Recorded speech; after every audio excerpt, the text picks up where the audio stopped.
Good morning and welcome to गना short. गना short में आप सबका स्वागत है। You know, these days there are certain things which are very important for our nation, critical for our nation, which are going on. One is the Quad, the trade deal, the 10-year defense pact with USA, uh, plus the fact that BRICS is happening. Our prime minister is on a trip to Ghana and a 5-country trip. It's got some different significance. At the same time, the war in Ukraine doesn't seem to be ending. Uh, Middle East is in a mess of its own. China is going through, I mean, something.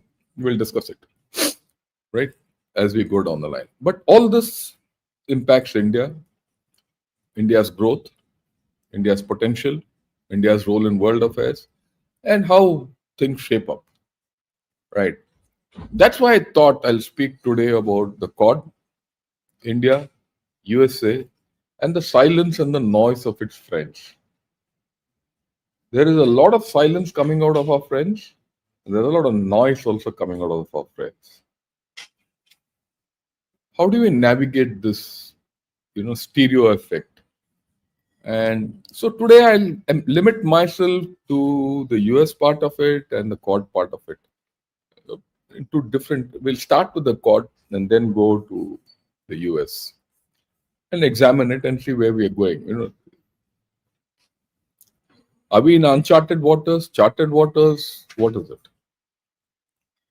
And we also find ourselves in a strange geostrategic location where, India, Pakistan, China, and USA are in a new Quad, unfamiliar territory. And of course, look at why I got this cartoon. I found this cartoon a very interesting cartoon. The Quad partners are yapping amongst themselves. And then you find, the dragon. He doesn't know what to do. He says, "Yeah, what are they talking?" The way I look at it, well, I also know I don't know what they're talking about. You have to make sense out of it. Okay, that's how it is. And so I'll go with what Martin Luther King once said. A very famous quote. He says, "In the end, we will remember not the words of our enemies, but the silence of our friends." And the silences which have come out of our friends at this point are, you know, self-explanatory, if I put it. It's not that they didn't come, they didn't speak when we needed it. We didn't need it really. We are big enough to handle it. But in a different plane, in a different manner, in a different way of thinking, it was appropriate that they responded, but they didn't. And they say silence coming, has its own value. It's its own communication. And that is something which I think will leave us thinking about it for a very, very long time to come. Okay. Be that as it may, let's examine the Quad and then the India-US relationship. One minute. Okay, let's talk of the Quad. I'll talk of the Quad through the joint statement which came out from the Quad foreign ministers meeting in Washington. But before that, let me go back to what the Quad is supposed to be.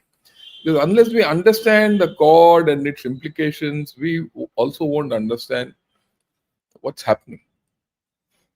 It was in 2004, the tsunami had taken place, and all navies were virtually not able to handle the devastation.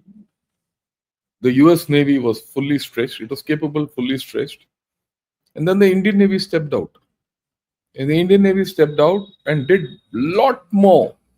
In fact, in many cases, it matched and went ahead of, not back, went ahead of what the US Navy did. And that was the time when India was affected by the tsunami. So suddenly people said, we never expected this. A country which is affected by the tsunami sends its navy out to, all over the Bay of Bengal, across, to help people where the US Navy couldn't reach for whatever reason. And here was this budding superpower who kept its navy in its ports and didn't help anyone. And this didn't go unnoticed. It was Shinzo Abe, then the Prime Minister of Japan, who said, look, we can't ignore India anymore. We don't have that capability which India has. Until then, the story was all about Asia Pacific, China. He said, no, we can't. So he floated this concept of Asia Pacific, Indo-Pacific. But initially, people said, yeah, we should have it. And he, at that time itself, knew that China is going to be a global problem. Far-sighted. But who chickened out? I mean, Australia first. Australia said, no, we have very deep trade with China. And they had a prime minister who these days writes a lot of books about China, but he was seen as half a communist. And he had a long tenure in China and he understands Mandarin well. So he pulled out of it. And then it was followed by Mr. Manmohan Singh. He said, we are just developing our equation with China back. So we can't have a formulation which is primarily against China.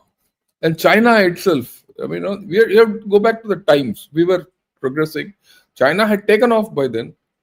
And China was mighty upset by the fact that Quad was being spoken of also. They said, look, why you, on one side you want cooperation, on the other side you want confrontation. And US also took a step back and the Quad dissipated. It was around 2017-18.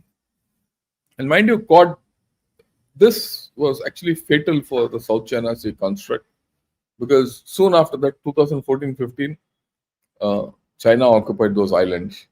And Mr. Obama, who was given a Nobel Prize for whatever he did or didn't do, right, just kept quiet. In fact, I feel US chickened out at that point of time.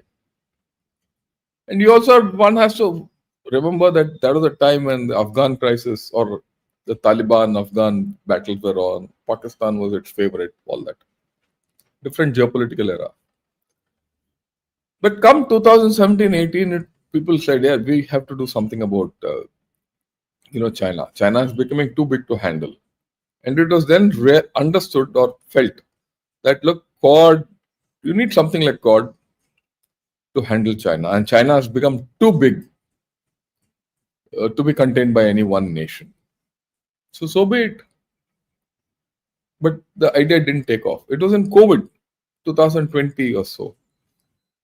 Till then, some kind of a meetings used to take place on the side of ASEAN and things like that. Sideline meeting where the secretaries used to meet. Not even secretaries, joint secretary level guys from all 4 countries used to meet and talk and all that and leave it. It was in COVID when China started asserting itself that Mr. Mike Pompeo, who was then the Secretary of State, USA, he insisted on revitalizing the Quad. And the first foreign ministers meet was held in Japan. And then slowly it progressed to summits and all that. And this started actually in the Trump era, went through the Biden era, went strength to strength. At one point of time, it was felt that this is going to have a military value and it's going to contain China. But it didn't happen. It didn't happen because AUKUS came in between and Quad got stymied. And Quad took on other things, supply chains and vaccines and things like that. Which was necessary. Certain amount of cooperation took place, but a lot didn't take place. Okay. Even now, whatever the Quad, whatever the resolutions and all that are all a question mark. But what is the value of Quad? Same thing, what I said. The silence of Quad is more important than the noise it makes. I see someone says Quad is all bullshit and only to settle behind the doors. This is what Surya Prakasam Susarla says. I don't agree with it. It's the unsaid which conveys more, and you have to understand that between the Quad members, the maximum activity is been in the military domain. It doesn't talk of military, but it acts military, especially Malabar exercises, and, exercises in the Pacific under the um, PACOM, that is Pacific Command of USA. A lot of joint exercises, a lot of military exercises have taken place. So at one level, Quad doesn't talk of much, but at another level, Quad is the maximum cooperation between these countries in the military domain. So there's a duality in Quad. So that conveys something to China. And to that extent, I think Quad has relevance. You can't count it out. And Quad has relevance for us. It gives a bridge to talk. It's a table to talk with Japan, Australia, and USA. And one must also remember till 2019, 2020, Australia was one country which was against India. I mean, the only good ties we had with Australia was cricket, right? Other than that, we never had good ties with Australia. Well, things have changed. Australia, for whatever it is, they have changed because China gave them a good kick. Japan was always our friend. And this was a time when, 2020 COVID time, then people started saying, look, India is the future. It was evident. 5 years down the line, is India the future? Yes, it is. I have no doubt about it. And I'll talk about it separately. Maybe tomorrow, day after. So you have to see that in that. For those of you who express statements and, they're saying, oh, God will do this, that. No, it doesn't. It carries a big stick without talking. That's the first thing people have to understand. Signaling is huge in Quad. The fact that foreign ministers are meeting once in 6 months, summits are being held regularly, itself is a signal to a lot of people, and especially to China and to Russia. I mean, let's not leave Russia out of this game. Okay? Right. So let's get back to the joint statement. What happened in this Quad meeting? Okay, I'll go through it. There were 4 key areas which we are focused on: maritime and transnational security, economic prosperity and security, critical and emerging technologies, humanitarian assistance, and emergency response. The good thing about this whole story is, Quad, there was a lot of confusion. Quad will do this, Quad will do that, yeah, all that. I think they've narrowed down to these 4. They said, we'll leave it at this, without making it too big and confusing. So we'll look at these issues, what came out, and then we'll get to India and US because as an extension of this. And remember, this is a critical period. I said this is a time when our Prime Minister is heading into. Today is in Trinidad, Tobago. Tomorrow he'll be in Brazil. From there he goes to Argentina. From Argentina goes to Namibia and then comes back. And they're all critical places for us for many reasons. And I'll analyze this separately. With BRICS, after the BRICS, something like that. We'll do that. So these 4 will take. Part of the stories which came out is Quad expressed support for the ASEAN. ASEAN are these countries: Cambodia, Vietnam, Thailand, Laos, Malaysia, Indonesia, Philippines. All these are the ASEAN countries. So they supported ASEAN, its centrality and unity. Within ASEAN, They're different countries, different structures. Some are democracies, some are autocracies. People like in Myanmar, there's a civil war going on. You find a whole range. So it's important that ASEAN stays united, and it is central to Indo-Pacific. So you have 10 countries on board, plus these 14 countries. Very important. The Pacific Islands Forum, which is here in this area, right? PNG and Solomon Islands and all that. Again, they are a great link. So that covers the Pacific and the IORA, that is Indian Ocean Rim Association, which is headed by India. So you covered this area, you covered the central parts, ASEAN, and this. So the first thing is that they gave a broad coverage of Indo-Pacific. I think it is good. It's a signal to many of these smaller nations. See, big nations, we have different viewpoints. But for smaller nations, this is important that Quad is there to help them. They can reach through any one of these countries to the Quad. It gets discussed, their issues. It's a very important thing for them. Then they spoke about the East China Sea and South China Sea. That is basically what China does.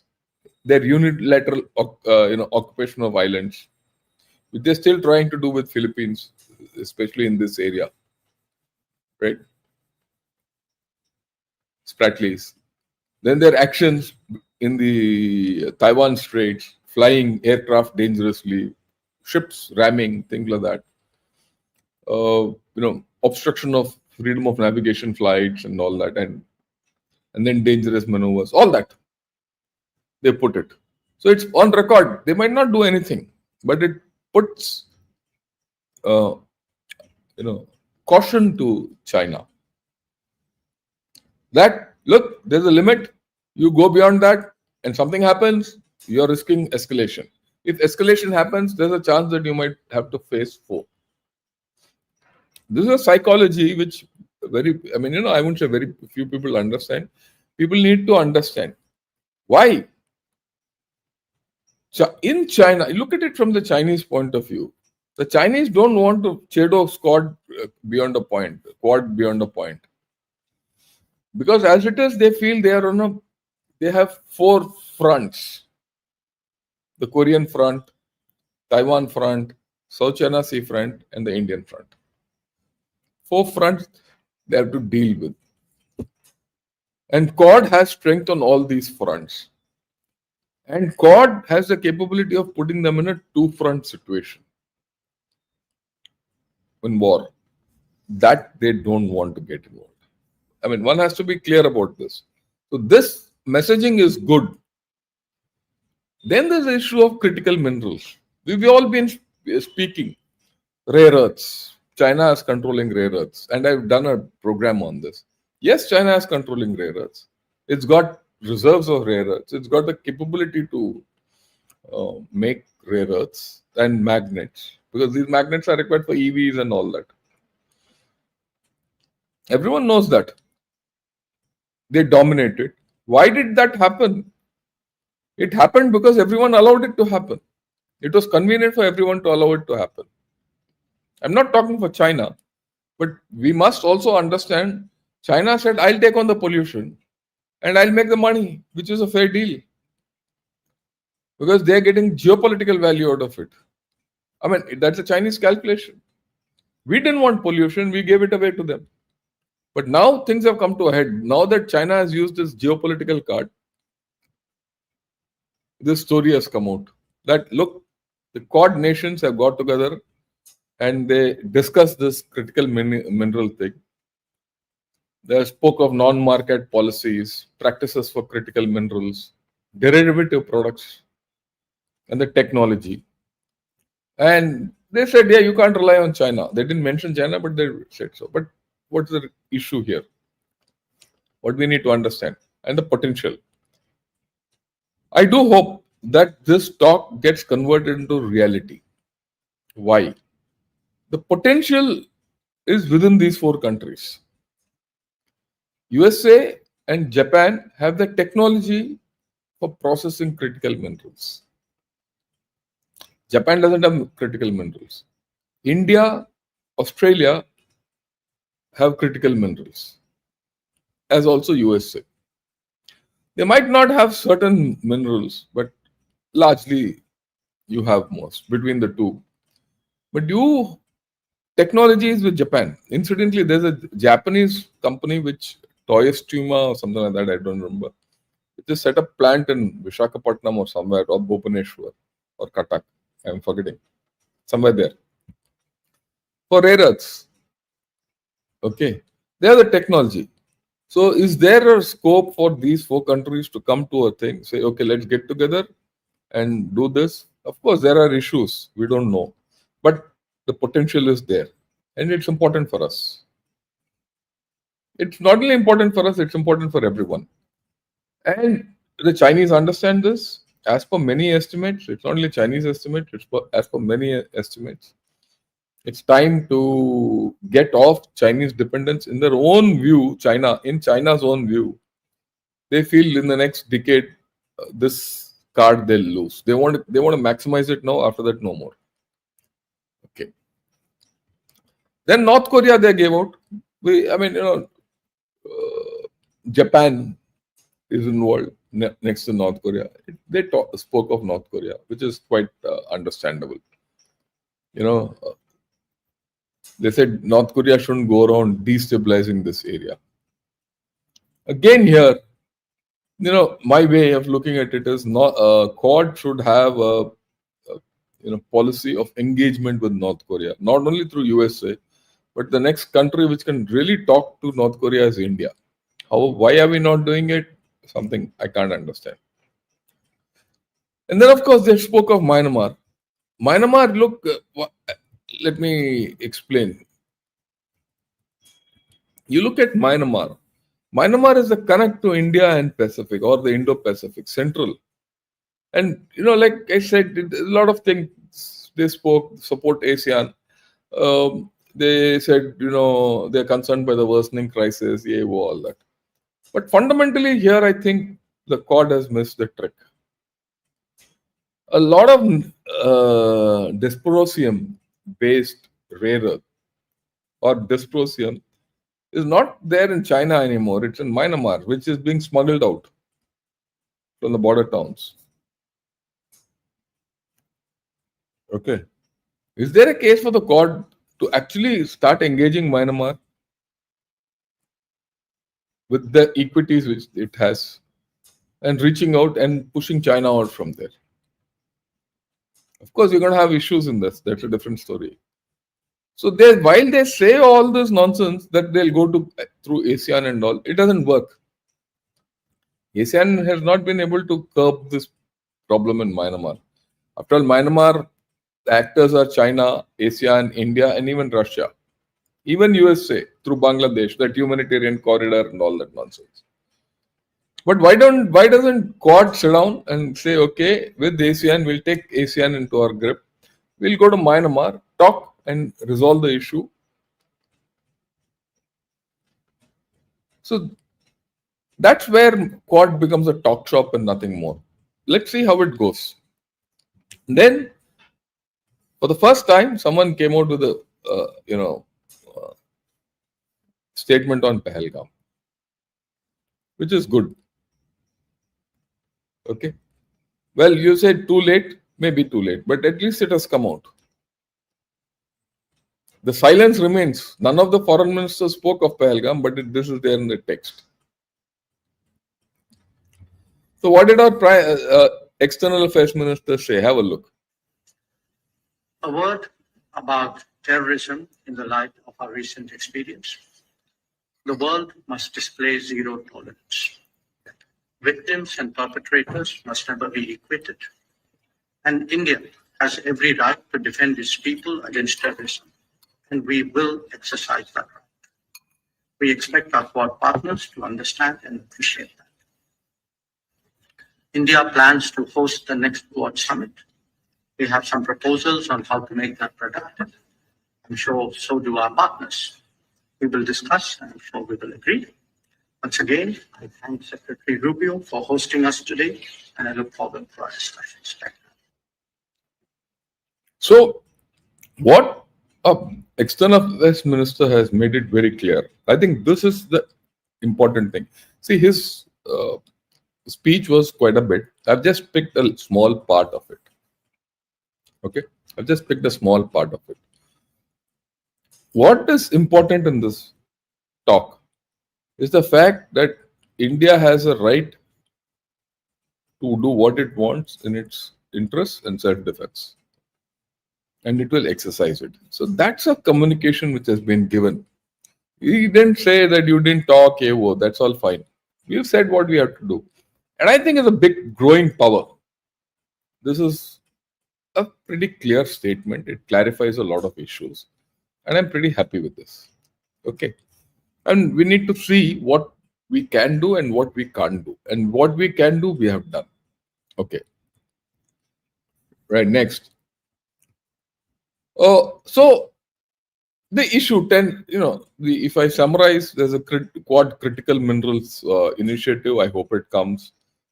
Will there be maritime law enforcement on a joint basis? I don't know whether it will happen. But training ho jayega. Legal dialogues will continue. Coast Guard cooperation will continue. These serve purpose of messaging and jointness, but will it result in anything? No. This Indo-Pacific logistics network, again, question mark. And Quad ports for future membership partnership is going to be held again. Port level, this thing. That's all small fry, which is going to happen. This part thing. Yeah, September, the Quad summit is going to be held in India. Let's see what happens. September is quite a distance away. It's still 3 months away. And you have Mr. Trump coming there. By then, a lot of water would have flown in Bay of Bengal and the Arabian Sea and in Pacific. Let's see what happens. But it'll be interesting. And then the Quad foreign ministers meet, which is supposed to be in 2026, early 2026. So that's January. So this is the outcome of Quad and where it is.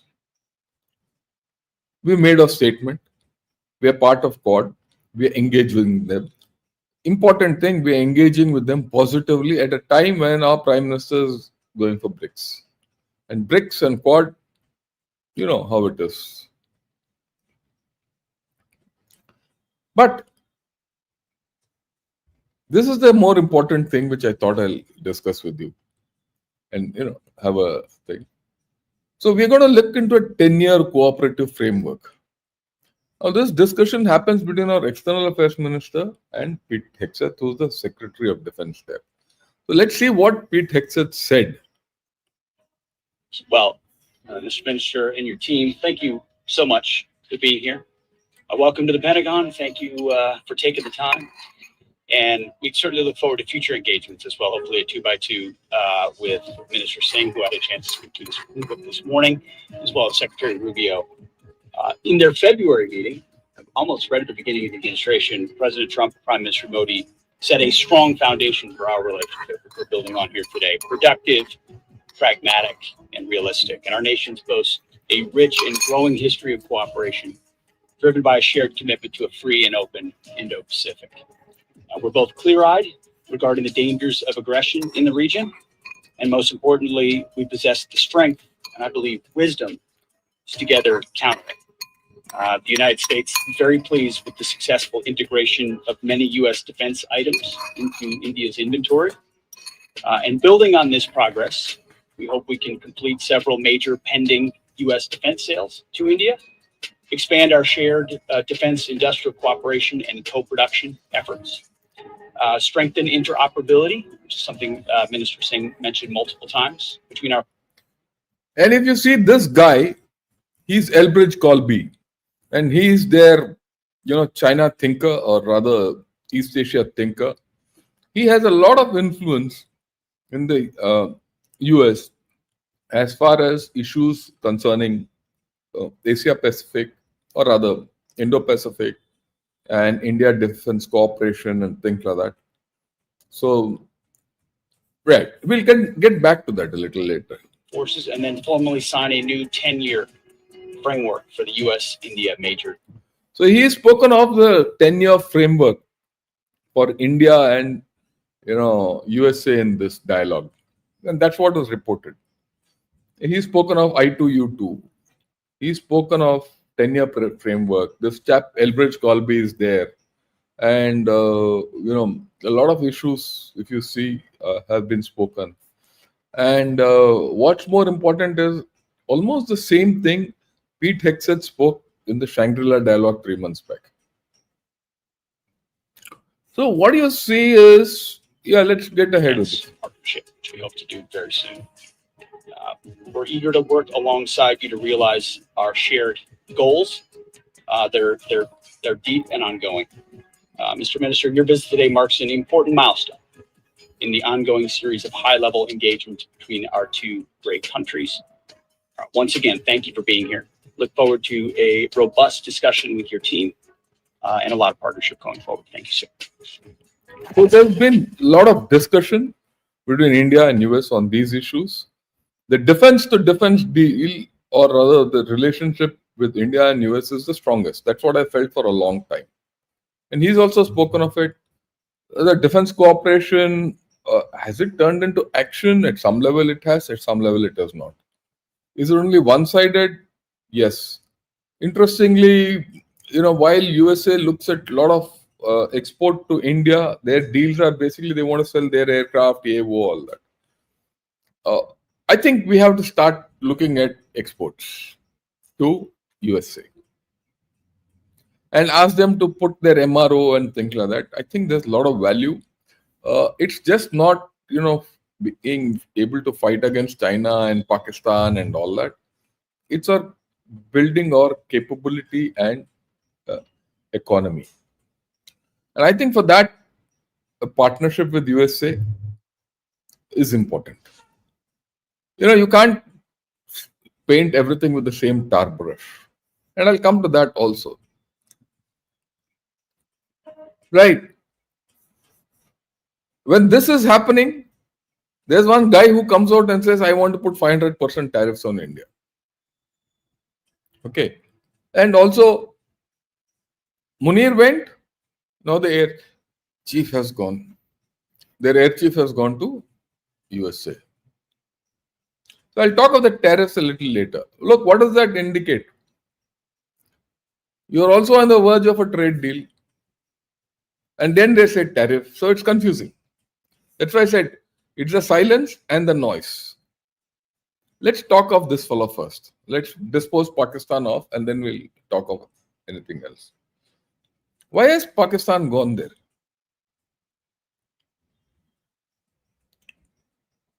He's gone there to say, look, give me technology, give me spares, give me whatever. Because they've got still F-16s. They want something out of them. They want to get back into the American camp. They know that, they'll need America to handle Iran. They know that unless America sets its foot in Pakistan in some manner, they can't handle India tomorrow. And they know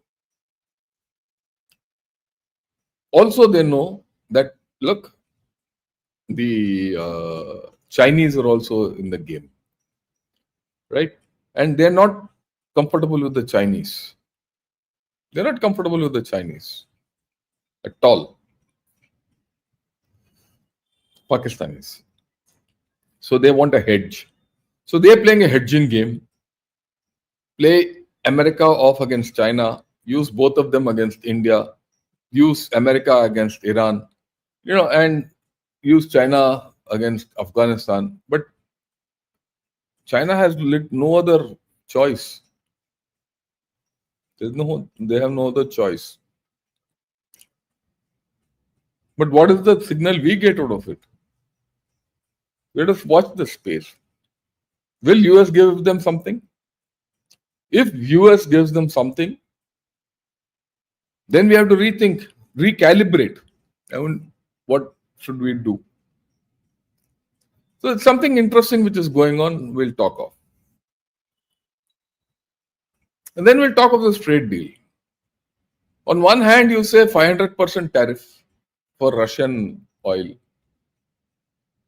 The point is this: why? I mean, everyone knows now that we are not going to get off Russia's oil. If the choice is between oil, not taking oil from Russia, and junking the trade deal, I'm sure we will say good to hell with the trade deal. Will it be useful for China, USA? No. Will it be useful for USA to junk the defense partnership? No. So in both cases, that 500% partner, tariff and all is a bit of a red herring. I'll not take it too seriously. But then it's there, so we'll deal with it. But this is interesting. People say that we're getting to an interim agreement. And the issue is about agriculture. Now, this is something again we have to understand. A lot of people don't understand this. Why this issue of agriculture? The issue of agriculture between the two nations is because of the fact that both America and USA are net exporters of agriculture. They can't absorb our agriculture. We can't absorb their agriculture. If their agriculture enters our market, they'll disrupt us. If ours goes there, we'll disrupt them. We might not be able to, but if we disrupt each other in some manner, in any manner, the world will suffer. So, is it a good idea to come to an agreement on agriculture, to join hands and attend to the larger issues of the world? And that is our question mark in this trade deal. That's what I have, because I don't see that coming out. And I'll explain to you why. Earlier, China used to buy a lot of soya beans from USA. Now they've switched to Brazil, which is the other one. Fine. But Brazil was selling it somewhere. So that market is somewhere there. No? Plus the fact that every year India exports food, so does China. To the world, everyone is there to buy. Is there a case for us to join hands together and do something? And I think that's the way out. Rather than trying to explore each other's market. Will our people have the capability and the good sense to get to that? Let's see. I don't know. But is there same way dairy? We can't let the American dairy products enter our market. It will be killed. Our dairy will be killed. And we are the biggest sector. After all, after Operation Flood, we are the biggest dairy producer in the world. You can't disrupt that. Agriculture, dairy, everything is about 15 to 20% of our GDP, maybe around 15%. Okay. Now, the thing is that if you disrupt that 15% and bring it down because of these disruptions, there'll be about 40 to 50% of our people who are dependent on that will have a problem. Rural India still depends on agriculture. So we can't do that. They know it. That's our red line, they know it. And largely when you read all reports, some deal is being worked out where, some compromises have been made. All that. There'll be vad vivad on that. People will say we shouldn't have done. People will say we should have done more, not less. That will go on. But let's see the outcomes. Now the question is, you're doing a trade deal with a country. You're doing a defense deal with a country. You feel that this country is going to be your anchor for your own rise. And then you want to put 500% tariffs. So all this doesn't gel. Okay. Now let me step back from this and say, if the trade deal doesn't happen, if a defense cooperation doesn't happen, will it affect India? It will affect India. But do we have alternatives? We might have alternatives. You'll suffer for some time, but you'll have alternatives. If those alternatives have to be found out, this is the best time when China is in trouble and Pakistan is in no shape to do anything. We can handle. You can handle it. Okay. Now look at USA. USA needs us more to revive their economy. They are in a state of financial instability and economic instability. It might be strong, big economy, but it's unstable. They're in a trade war. They've always banged that, if I shut out China, the alternative is India. So if that is the case, they have to come to India. Will they forsake India? No. Even for us, we need USA. We need USA. Let's be very clear. It's not as if we don't need them, right? For many reasons. Handling Pakistan, handling China. So what if USA has a presence in Pakistan? You still use that lever against Pakistan. So, in geopolitics, in defense, in foreign affairs, nothing is taboo. It's interests which matter. How you reach your interests. Okay. So we will see how all this goes on. So I thought I'll put all this across to you today. I've given you various perspectives of the relationship between India and US and also Quad. We'll talk of BRICS. And then after the BRICS gets over and see how things move, then we'll do a holistic analysis. Right? This is all I had to say today. So I will take some questions. We have some time. There's no problem. Yeah. Is US government delaying 404 and Apache, or is it their companies like GE and Boeing whose manufacturing capacity on a slide in real? Yeah, that's the thing. The second half, they're having manufacturing issues. Okay. And I think the Apaches have started going to come soon. GE will also follow. It's a delay. It's okay. We'll have to do. I mean, whoever is dealing with this project will know best. I I'm no one, but in any case, you've gone into a deal with them. You have to see it through. Okay. Garvit Bhatti, yeah. To all viewers out there, do hit the like button. Please like this video and please subscribe to Ghana Shot and also join me as members. Right. Uh, yeah, he says US is calling enemy now. They work with us or against us. US philosophy. These are semantics and this is rhetoric. Some chap says India is US enemy. Someone says US is India's enemy. So there are 2-3 ways of looking at it. I think it's better not to get involved whether he's my enemy or not. Whether he's my enemy or not, I have to deal with him. I'm getting into a trade deal with him. I'm getting into a 10-year defense pact with him. I have a strategic partnership with him. I have a common enemy with with him whom I can deal. So let's look at the larger issue. We are looking at it, I2U2. You're looking at IMEC. So look at our interests rather than nonsense talk like this.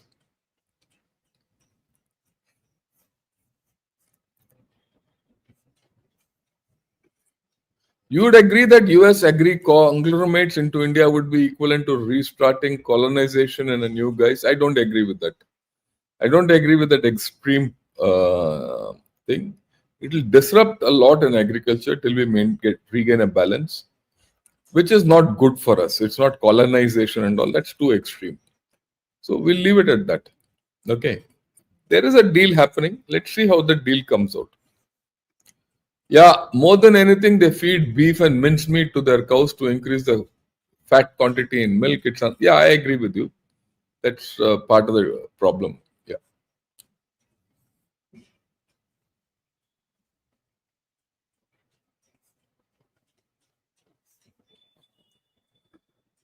Yeah, India's Quad relationship is questionable with BRICS. I don't see that. I know you're from abroad. I think either you're a Pakistani or a Chinese guy. There's no conflict as far as we are concerned. We don't invest in R&D, we will be forever caught. Yeah, I agree with you. Monday we'll talk of this.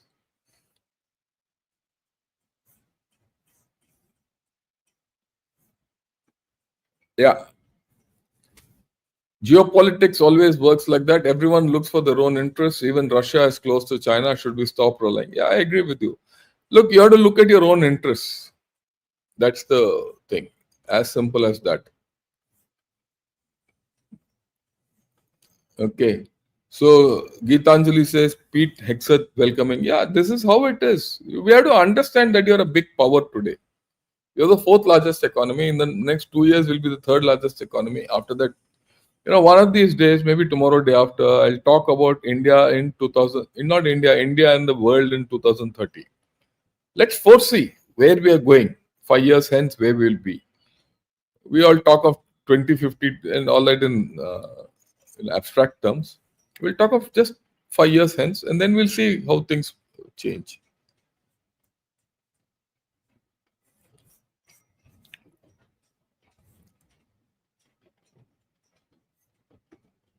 Is China ready to sit down on the table and they'll not talk, but they'll listen. They listen.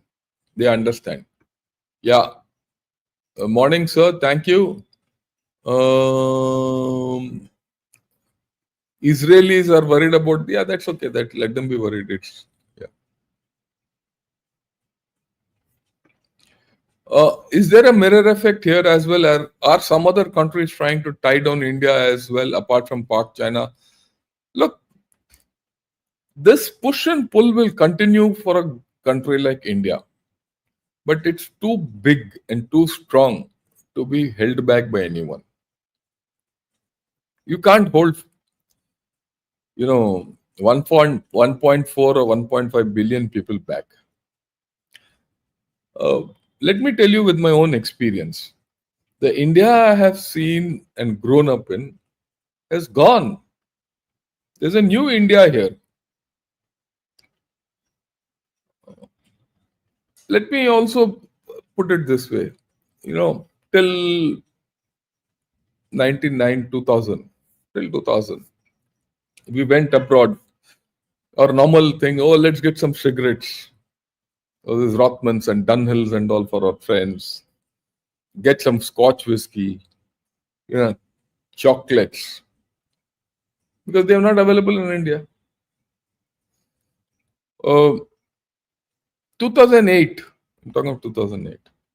So I went to USA for a course, stayed there. And one of my cousins, he picked me up one day, spent a weekend in his house, and he took me around. He says, why don't you want to take anything from here, chocolates? I said, yeah, you don't need, you get everything there. Things have changed. There's nothing from me to buy from there to here. And just last year, I took some champagne from here to USA. Can you imagine? I took Sula champagne from here. I said, give it to some people and to my family there. And say, have some Indian champagne. Things have changed. You have to understand the switch which is happening. Yeah, it is Toyotsu. Yeah, Toyotsu, Vishakhapatnam. Correct. Thanks a lot. I remember that. It's only that the name didn't click. Yeah, Sylvia, good morning. Thanks a lot for joining in.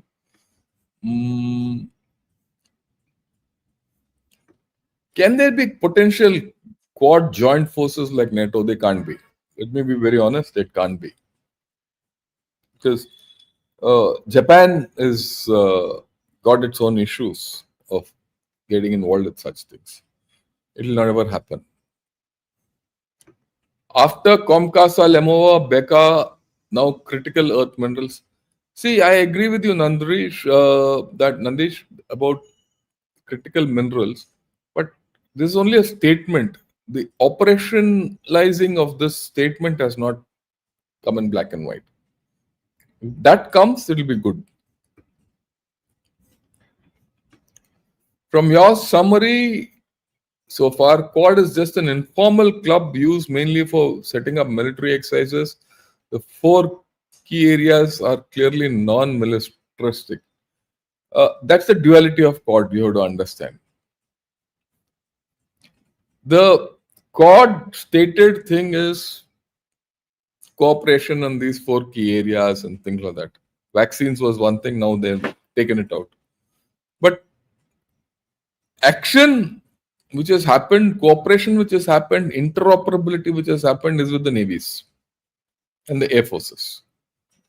To some extent with the army also, but not much, but more Navy, Air Force. So there is a duality in Quad which is built in. It's not publicized, but China sees it.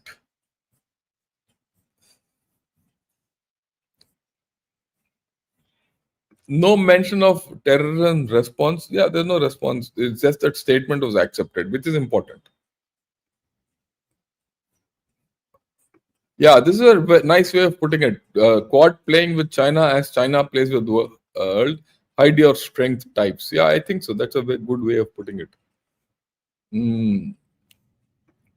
Thanks so much. You're so informative. Your analysis are results of deeply thought out narrative based on hard facts and likely outcomes, therefore highly incisive. Thanks a lot. This is something which I must tell you. I started this channel about 2 years back, February of 23. I started it, February, March 23. February, I formulated the channel. I came back to India. I was abroad then, and then started it. Now, the thing is this. Before that, I used to write. I used to write copiously. Uh, and I used to write right from the time I retired 2016 till then, quite a lot. So those notes are still with me, those events are still with me. And of course, before that, it was all professional study, same thing. So when I talk, I try and put the historical perspective in it. What happened, what is our point of view, what is others' point of view, and then give you a futuristic thing. It's not just that something has happened and I talk about it.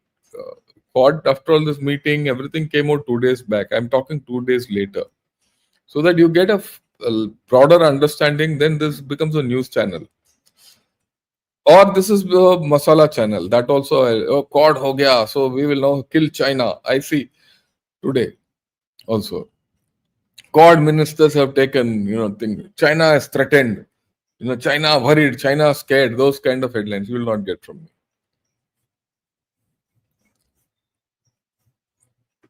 Yeah, I wonder if this channel is being shadow banned. We used to have 500 to 600 users during morning sessions until last week. I agree with you. So I don't know. I don't know the reason. Maybe it's time for people to look at masala. Yeah. Japan is not an independent nation. It's under permanent military occupation of America and Australia. Is American Australia is American property. Quad is US and India.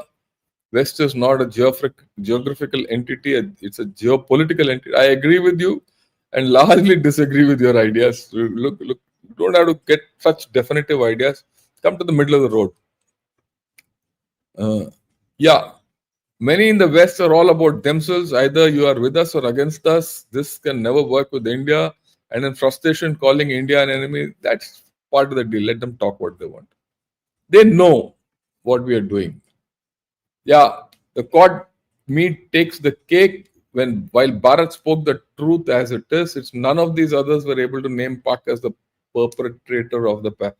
No one will do that in international politics. Please understand, no one will burn bridges with the others. And Pakistan, I keep saying, for America is too important to be left, out. They will never burn bridges with Pakistan. They have Afghanistan, they have China, they have access to Iran and India through that, and the Gulf of Hormuz and the North Arabian Sea. They will not let Pakistan down. Please understand. Yeah. Good morning, General. Your session start on time with military. Yeah, I believe in that. I must tell you this. I'm a gunner, and the gunner has a sense of time. Why there's a sense of time? Let me explain. When you go into an attack, you start from a place. The infantry and the artillery officers who are with the infantry, they start from a place. When you start from that place towards the objective, you could be 800 meters away, 1000 meters away, more. Or for that matter, if Amar is to assault, you will be at a distance and you start your assault. When they are assaulting, the artillery comes on the target so that the target cannot react on you. Okay? The enemy target. And when you're close, you're so close that, hereafter, your own artillery which is firing could affect you. That is a safety distance. You lift the fire and then you assault. And when you lift the fire, you lift it out and put it on the neighboring areas from where your assault can be interfered with. Also, when you're assaulting, the enemy guns fire on you. Okay. So you also fire on the enemy guns. So when you're, as an artillery officer, when I used to go into an attack, as a youngster, we never participated in wars. It was not there. But when we used to do the exercises, actual firing with live firing and all that.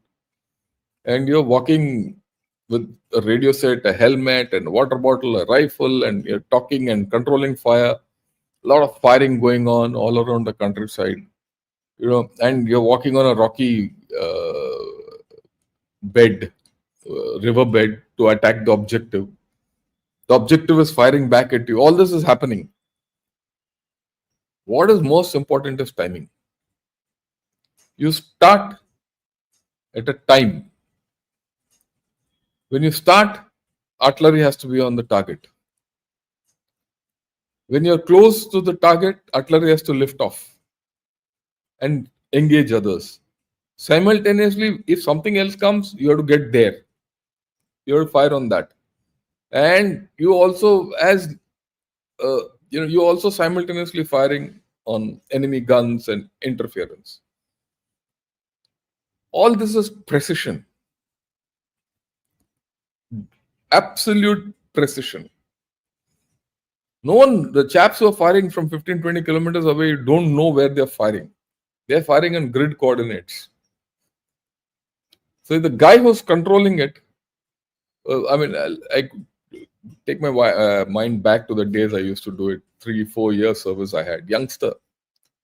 When I look back, cocky little youngster, tough little youngster to be able to carry a 15 kg, radio set on your back and a rifle, another 7 kg and water bottle, this, that, helmet, and you're walking in hot sun with the assaulting troops and controlling fire. You have to be very precise. And you think under fire. Enemy is firing at you. You have to think under those things. What's happening? New targets coming up, engage them, this, that. So precision is important. And precision, that's why I've not left it till date. And I've taught it to my children, I've taught it to everyone. On time, on target. I hope that explains why I do things the way I do. Right. Yeah, I was eagerly waiting for your take on Quad's sweet support. My humble opinion, other than Israel and Russia, India has no friends. Maybe Japan to an extent, but no one else.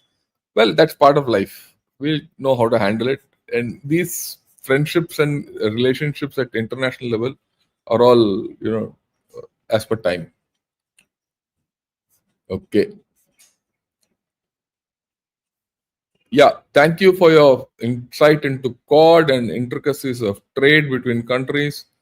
Yeah, we cannot forget USA and avoid it. If dollar falls, we are in an unstable world. I agree with you.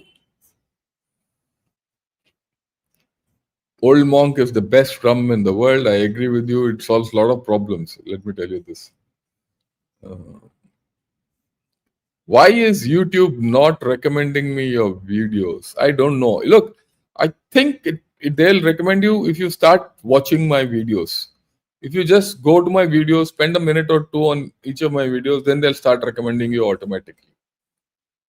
That's how I think it works. That's what I've seen. If I see a channel about 4-5 times, it starts coming on to me. And of course, if you subscribe, you will not have a problem. So Swapan, just subscribe and put all subscriptions.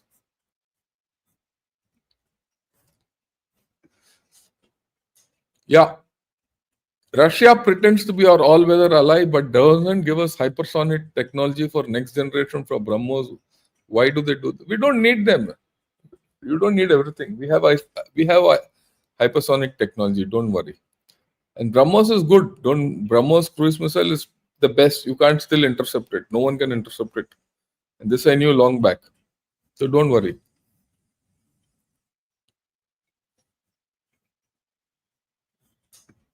What's the significance of PM's Fine Nation? I'll cover it. Don't worry. Online noise about India US negotiating 10-year defense pact. Are we fools? They released. It's not that. Don't go back to all these things. You see, when you see negativity, you will have negativity only thinking. When you look at positivity, you will have positivity. You have balance. You have to do what is best in your interest and do it. Everything has a stretch value. Beyond that, if you stretch, it breaks.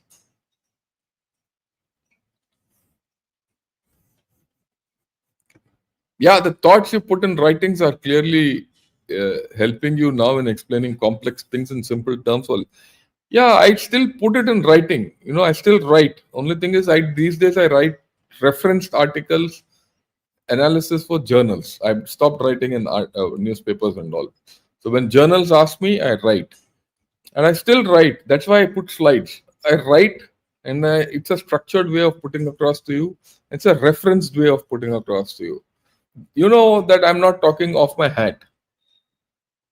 Let me tell you, any topic which I have spoken in the past 3 months or even 5 months, I can talk blindfolded without any effort. But I get newspaper clippings, I extract what people say and formulate it so that you get the correct picture. You should get the correct picture. What is good for us? And I speak, like I say, from an Indian perspective. What is best for the Indian perspective, I put across to you as the way I understand. You might not agree with it, I have no problem. You might agree with it, I'm thankful. But generally, I have been okay. And what I also do, I must tell you that I get whatever experience I have onto this channel. And I get experience of everyone who served India onto this channel. None of us are professionals. I don't call third-rate guys to come and talk of geopolitics. There are guys who started channel 2-3 years back who have no clue of geopolitics, who have never uh, fired a gun in anger, who never seen a bullet being fired, who never been fired at. That's the ultimate. Okay. Those chaps will show like this, with goggles and all. And like this, as if they're pretty James Bond. And then they start talking nonsense. And many people go and listen. I'm not that variety. Okay. I mean, I can proudly say that there is today in India, there is no missile in the army and a lot of in the Navy and the Air Force also, which I have not seen and fired. And many I have been involved in the development. And there's no gun in India which I can't handle. Even now at this age, I can handle, I can teach. So that's a different story. So what I'm trying to put across to you is not my capability. Everyone who comes on this channel has that capability in his field. So who comes on this channel? The best India has produced. And you guys deserve nothing but the best.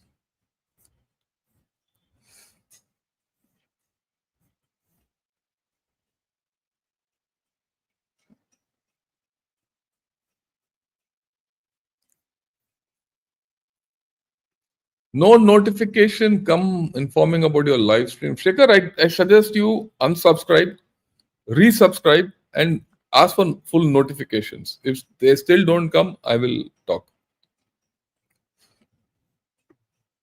Indian artillery guns recoil and move, and then no. That's not the way things function. There's a lot of science in this. Yeah, MRSI beautifully explained. Yeah, I put it in simple terms. Hmm.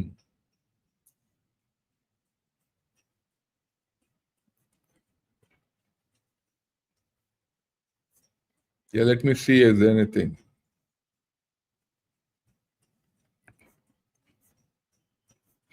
Okay, I think generally, yeah, this is an interesting question.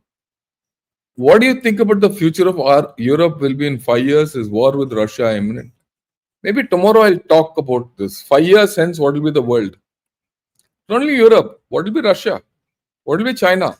What will be India? What will be USA? What will be Africa? What will be the state of Latin America? What will be the state of the Middle East? So we'll talk of this. Maybe tomorrow I'll do this. I'll just give you a thing. Okay. Yeah, Murugesan.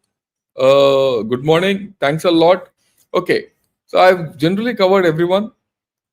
So we'll wait till the evening. I'll be on Jaipur Dialogue 7:30 in the evening. Uh, Rajiv Narayanan also will be there. The three of us. We'll see what the subject he chooses. I leave it to him. So tonight, 7:30, we'll talk. And thanks a lot, Ashish, for joining me as a member. Right. With this, have a great day and Jai Hind to all of you.